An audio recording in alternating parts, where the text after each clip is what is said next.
Chapter 2. Cartesians. All the 17th century was under the influence of Descartes. Port-Royal, Bossuet, Fénelon, Malebranche, Spinoza, Leibnitz. Cartesian influence.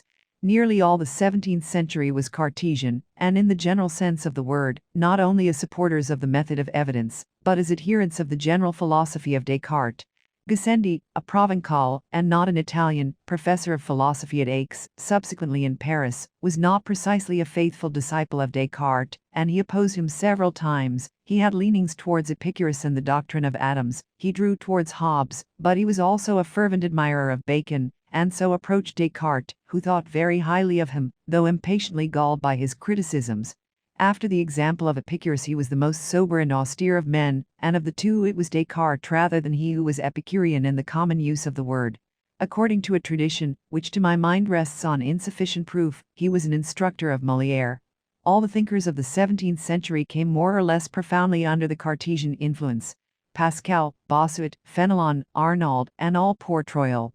This influence was to diminish only in the 18th century, though kept up by the impenitent Fontenelle, but outweighed by that of Locke, to reappear very vigorously in the 19th century in France in the school of Maine de Byron, and of Cousin Malebranche. A separate niche must be made for the Cartesians, almost as great as Descartes, who filled the 17th century with their renown, the Frenchman Malebranche, the Dutchman Spinoza, and the German Leibnitz. Pushing the theories of Descartes further than Descartes would himself in all probability have desired to, from what Descartes had said that it was only through God that we perceived accurately, Malebranche declared that it was only in God that we perceived accurately, and fundamentally this is the same idea. It can only be deemed that Malebranche is the more precise. God alone is known by himself, is believed in without uncertainty. There is only he that we can see in immediate and direct perspective. All the rest we see in him, in his light, in the light he creates in our minds. When we see, it is that we are in him. Evidence is divine light. He is the link of ideas. And thus Malebranche brought Plato near to Descartes, and showed that, without the latter being aware of it, they both said the same thing. God is always the cause, and as he is the cause of all real things, he is cause also of all truths, and as he is everywhere in real objects, he is also everywhere in the true ideas which we can have, or rather in which we can participate. When we seek a truth we pray without thinking we do so. Attention is a prayer. In the same way, from the saying of Descartes that the universe is a continuous creation, Malebranche deduced or rather concluded that our thoughts and actions are acts of God. There can be no action of the body on the soul to produce ideas, that would be inconceivable, but on the occasion, for instance, of our eyes resting on an object, God gives us an idea of that object, whether in conformity or not we cannot tell, but at any rate he gives us that idea of the object which he wishes us to have. There is no action of our soul on our body, that would be inconceivable. But God to our will adds a force having a tendency towards goodness as a rule, and to each of our volitions, adds a force tending to its execution, and capable of executing it. Then, when our will is evil and we execute it, does God sin in our name? Certainly not, because sin is not an act, it consists in doing nothing, it consists precisely in the soul not acting on the body, therefore it is not a force but a weakness. Sin is that God has withdrawn himself from us. The sinner is only a being who is without strength because he is lacking in grace. The principle of morality is the respect for order and the love of order. That makes 2 degrees, the first of which is regularity and the second virtue. To conform to order is highly rational but without merit, e.g., to give money to the poor from habit or possibly from vanity. To love order and to desire that it should be greater, more complete, and nearer to the will of God, is to adhere to God, to live in God, just as to see rightly is to see in God. All morality, into the details of which we will not enter, evolves from the love of order. The universe is a vast mechanism, as was stated by Descartes, set in motion and directed by God, that is to say, by the laws established by God, for God acts only by general dispositions, which are laws, and not by particular dispositions. In other words, there exists a will, but there are no volitions. Miracles. But then you will say there are no miracles, for miracle is precisely a particular will traversing and interrupting the general will. To begin with, there are very few miracles, which therefore permits order to subsist. It would be only if there were incessant miracles that order would be non-existent. Next, a miracle is a warning God gives to men because of their weakness, to remind them that behind the laws there is a lawgiver, behind the general dispositions a being who disposes.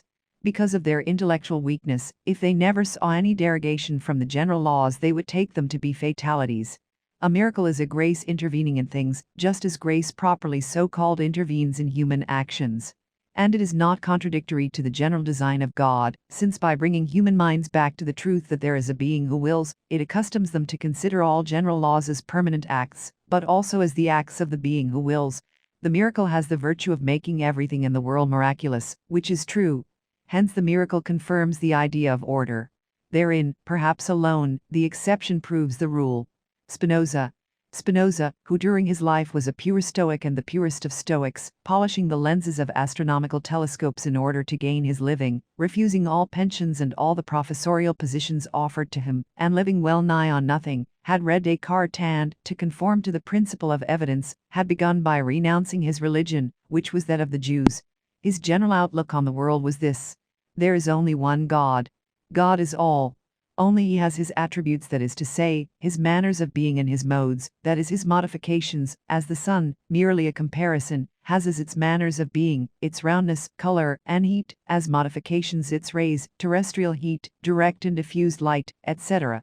Now God has two attributes, thought and extension, as had already been observed by Descartes, and for modifications, he has exactly all we can see, touch, or feel, etc. The human soul is an attribute of God, as is everything else. It is an attribute of God and his power.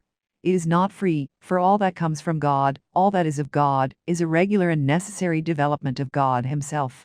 There is nothing contingent, nothing which may either happen or not happen. All things are determined, by the necessity of the divine nature, to exist and to act in a given manner. There is therefore no free will in the soul. The soul is determined to will this or that by a cause which is itself determined by another, and that by another, and so on to infinity. Nevertheless, we believe ourselves to be free, and according to the principle of evidence we are, for nothing is more evident to us than our liberty. We are as intimately convinced of our liberty as of our existence, and we all affirm, I am free, with the same emphasis that Descartes affirms.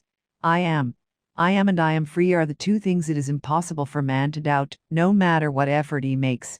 No doubt, but it is an illusion. It is the illusion of a being who feels himself as cause, but does not feel himself as effect. Try to imagine a billiard ball which feels it moves others, but which does not feel that it is moved. What we call decision is an idea which decides us because it exercises more power over us than the others do. What we term deliberation is a hesitancy between two or three ideas which at the moment have equal force. What we name volition is an idea, and what we call will is our understanding applied to facts. We do not want to fight, we conceive the idea of fighting, and the idea carries us away. We do not want to hang ourselves, we have the obsessing idea of hanging ourselves, and the thought runs away with us. His moral system. Spinoza wrote a system of morality. Is it not radically impossible to write a system of morality when the author does not believe in free will? The admirable originality of Spinoza, even though his idea can be contested, is precisely that morality depends on belief in the necessity of all things, that is, the more one is convinced of this necessity, so much the more does one attain high morality, that is, the more one believes oneself free, the more one is immoral. The man who believes himself free claims to run counter to the universal order, and morality precisely is adherence to it. The man who believes himself free seeks for an individual good, just as if there could be an individual good, just as if the best for each one were not to submit to the necessary laws of everything, laws which constitute what is good. The man who thinks himself free sets himself against God, believes himself God, since he believes himself to be creator of what he does, and since he believes himself capable of deranging something in the mechanism, and of introducing a certain amount of movement. As a matter of fact, he does nothing of the kind, but he believes that he does it, and this mere thought, false and low as it is, keeps him in the most miserable condition of life. To sum up, a man who believes himself free may not perhaps be an atheist, but he is ungodly. On the contrary, the man who does not believe himself free, believes he is in the hands of God, and that is the beginning of wisdom and the beginning of virtue. We are in the hands of God as the clay is in those of the potter. The mad vase would be the one which reproached the potter for having made it small instead of big, common instead of decorative. It is the beginning of wisdom to believe oneself in the hands of God, to see him the least indistinctly that we can. Therein lies the highest wisdom. We must see his designs, or at least his great design, and associate ourselves with it, thus becoming not only part of him, which we always are, but a conscient part of him. This is the love of God, and the love of God is virtue itself. We ought to love God without consideration of the good he can do us and of the penalties he can inflict upon us, for to love God from love of a beneficent God, or from fear of a punitive God, is not to love God, but to love oneself. The passions. We have our passions as enemies, and as obstacles to our elevation to this semi-perfection. It is they which cause us to do immoral acts. Immoral, has it a meaning from the moment that we do nothing which we are not obliged to do? Yes, just as when led by our deceitful mind we have arrived necessarily at a false idea, the fact of this thought being necessary does not prevent it from being false. We may have been led by necessity to commit a villainous action, but that does not prevent its being immoral. The passions are our imperfections, omissions, gaps in a soul which is not full of the idea of God and of universal order, and the love of God and of universal order, and which, in consequence, lives individually, that is, separated from the universe. The passions are infinite in number, and Spinoza, in a bulky volume, furnished a minute and singularly profound description of the principal ones alone, into the details of which we regret that we cannot enter. The Ethics of Spinoza is an incomparable masterpiece. The study of the passions is very salutary, because in studying them one gets so detached from them that one can perceive their emptiness, their meanness, and their puerile, nay, even bestial character. It might even be added that the mere thought of studying them is already an act of detachment in reference to them. Thou wouldst not seek me, hadst thou not already found me, said God to Pascal. Thou wouldst not make investigations about us, hadst thou not already quitted us, the passions might say to the philosopher. Sanctions of morality. What are the sanctions of morality? They are necessary sanctions, just as everything is necessary and may even be said to be mechanical. There is neither merit nor demerit, and the criminal is not culpable, only he is outside order, and everything must be in order. He who is maddened by the bite of a mad dog is certainly innocent, yet anyone has the right to suffocate him. In the same way, the man who cannot govern his passions by fear of the law is a very excusable invalid, yet he cannot enjoy peace of mind, or the knowledge of God, or even the love of God, and it is necessary that he perish. Through death he has re-entered within order. But does the sanction of beyond the grave exist, and is the soul immortal, and are we to be rewarded therein in another life? The conclusion of Spinoza on this matter is hesitating, but at the risk of misrepresenting it, which I fear to do, it seems to me that it can be thus summed up: the soul makes itself immortal, in proportion as by the knowledge and love of God it participates more in God. In proportion it makes itself divine, and approaching perfection, by the same progress it also approaches immortality. It is conceivable that by error and sin it kills itself, and by virtue renders itself imperishable. This immortality is not or does not seem to be personal, it is literally a definite re-entry into the bosom of God. Spinozian immortality would therefore be a prolongation of the same effort which we make in this life to adhere to universal order. The recompense for having adhered to it here below is to be absorbed in it there, and in that lies true beatitude. Here below we ought to see everything from the point of view of eternity, sub specie aeternitatis, and this is a way of being eternal, elsewhere we shall be in eternity itself. Leibnitz possessed a universal mind, being historian, naturalist, politician, diplomatist, scholar, theologian, mathematician. Here we will regard him only as philosopher. For Leibnitz the basis, the substance of all beings is not either thought or extension as with Descartes, but is force, productive of action. What does not act does not exist. Everything that exists is a force, either action or tendency to action. And force, all force has two characteristics: it desires to do, it wishes to think. The world is the graduated compound of all these forces. Above all there is the supreme force, God, who is infinite force, infinite thought. By successive descents those base and obscure forces are reached which seem to have neither power nor thought, and yet have a minimum of power and even of thought, so to speak, latent.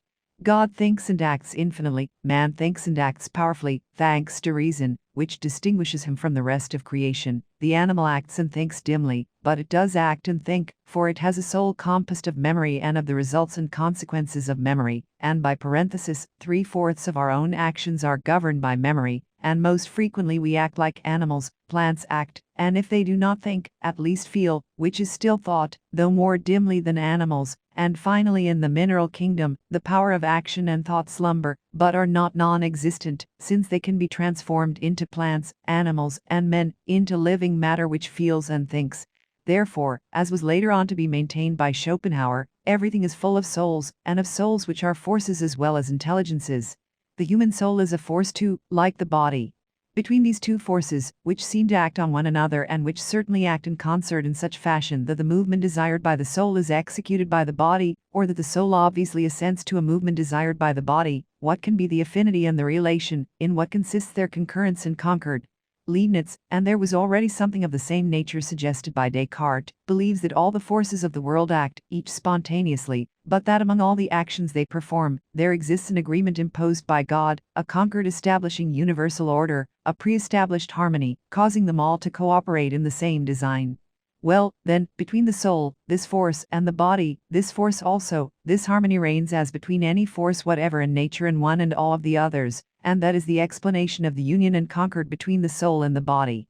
Imagine two well-constructed clocks wound up by the same maker, they indicate the same hour, and it might appear that this one directs the other, or that the other directs the first. All the forces of the world are clocks which agree with each other, because they have been regulated in advance by the divine clockmaker, and they all indicate the eternal hour. The radical optimism of Leibniz. From all these general views on matter, on mind and on the mind, Leibniz arrived at a radical optimism which is the thing for which he has since been most ridiculed, and by which, at any rate, he has remained famous. He believes that all is good, despite the evil of which no one can dispute the existence, and he believes that all is the best possible in the best of possible worlds. In fact, God is supreme wisdom and supreme goodness, that was quite evident to Descartes, who in the matter of evidence was not easily satisfied. This perfect wisdom and perfect goodness could choose only what is best. But yet evil exists. Diminish it as much as you choose, it still exists. It exists by a necessity inherent in what is created. Everything created is imperfect. God alone is perfect. What is imperfect is by its definition evil mingled with good. Evil is only the boundary of good, where God was compelled to stop in creating beings and things other than himself, and if he had created only according to absolute goodness, he could have created only himself. And that is the precise meaning of this phrase, the best of possible worlds. The world is perfect so far as that which is created, and therefore imperfect, can be perfect, so far as what is not God can be divine. The world is God himself, as far as he can remain himself, whilst being anything else than himself. The three evils. Let us distinguish in order to comprehend better. There are three evils: the metaphysical, the physical, and the moral. Metaphysical evil is this very fact of not being perfection. It is natural enough that what emanates only from perfection should not be perfection. Physical evil is suffering. God cannot will suffering, desire it, or cherish it, but he can permit it as a means of good, as a condition of good, for there would be no moral good if there were not occasion for struggle, and there would be no occasion for struggling if physical evil did not exist. Imagine a paradise. All the inhabitants merely exist, and never have cause to show the slightest endurance, the least courage, the smallest virtue. And finally, as to moral evil, which is sin, God can even less desire that it should exist, but he can admit its existence, allow it to be, to afford men occasion for merit or demerit. Nothing is more easy than to criticize God whilst considering only a portion of his work, and not considering it as a whole. He must have created it to be a whole, and it is as a whole that it must be judged. And precisely because the whole cannot be comprehended by anyone, hold thy peace, foolish reason, as Pascal said, and judge not or judge a priori, since here it is not possible to judge by experience, and declare that the perfect can have willed only the most perfect that is possible. The possible and the impossible. There still remains the fundamental objection. To reduce God to the conditions of the possible is to limit him, and it is useless to say that God is justified if he has done all the good possible. He is not, the words possible and impossible having no meaning to him who is omnipotent, and by definition infinite power could effect the impossible. Yes, Leibniz replies, there is a metaphysical impossibility, there is an impossibility in the infinite. This impossibility is absurdity, is contradiction. Could God make the whole smaller than the part or any line shorter than a straight one? Reason replies in the negative. Is God therefore limited? He is limited by the absurd, and that means he is unlimited, for the absurd is a falling away. It is therefore credible that the mixture of evil and good is a metaphysical necessity to which I will not say God submits, but in which he acts naturally, and that the absence of evil is a metaphysical contradiction, an absurdity in itself, which God cannot commit precisely because he is perfect, and no doubt, instead of drawing this conclusion, we should actually see it, were the totality of things, of their relations, of their concordance, and of their harmony known to us. The optimism of Leibniz was ridiculed specially in the Candide of Voltaire, ingeniously defended by Rousseau, magnificently defended by Victor Hugo in the following verses, well worthy of Leibniz. Oui, peut-être au-delà de la sphère des nus, au sein de cet azur immobile et dormant, peut-être faites-vous des choses inconnues, où la douleur de l'homme entre comme élément.